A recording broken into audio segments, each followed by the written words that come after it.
आंखें खुली रखना, किसी को करीब बता नहीं देना, समझ गए? ठीक है, हर तरफ नजर रखना। ठीक है भाई। हाँ, मुझे भरोसा है तुम पर। बेटे को लिए बगैर वापस मत आना अब्बास। मेरी जान, जैसा मैंने वादा किया है, तुम्हारे बेटे को जिंदा और सलामत तुम्हारे सामने लेकर आऊंगा। बाबा, एहतियात कीजिएगा। बेटी तुम फिक्र मत करो, तुम दोनों बस एक दूसरे का ख्याल रखना। खुदा हाफिज।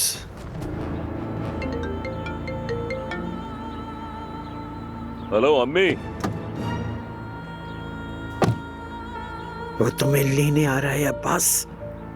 आपने मुझे फिर धोखा दिया ना अम्मी, आपने एक बार फिर मुझे छोड़ दिया। खुद को पुलिस के हवाले कर दो अब्बास, वरना बहराम तुम्हें नहीं छोड़ेगा।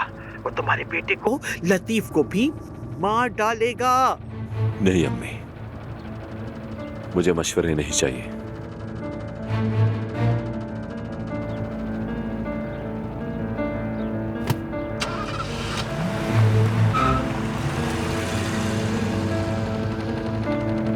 फिक्र मत करें अम्मी, बाबा ने कहा है ना वो लतीफ को लेकर आएंगे।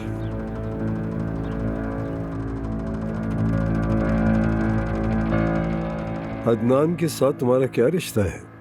वो मेरे बड़े भाई जैसे हैं। यानी तुम कह रहे हो कि वो तुम्हें कभी नहीं छोड़ेगा?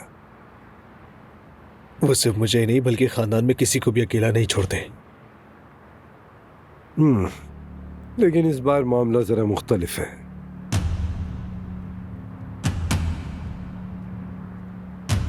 इस बार तुम्हारे खानदान में से किसी एक को कुर्बान करना पड़ेगा, क्योंकि कातिल खानदान में से है।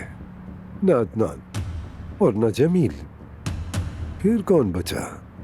तुम और तुम्हारा बाप, समझे तुम?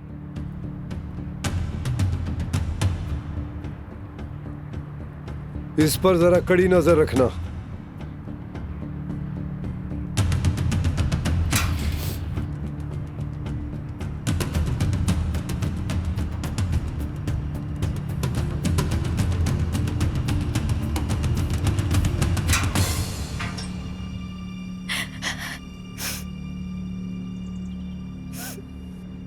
बेटी, क्या तुम रो रही हो? हिम्मत रखो बेटी, मत रो।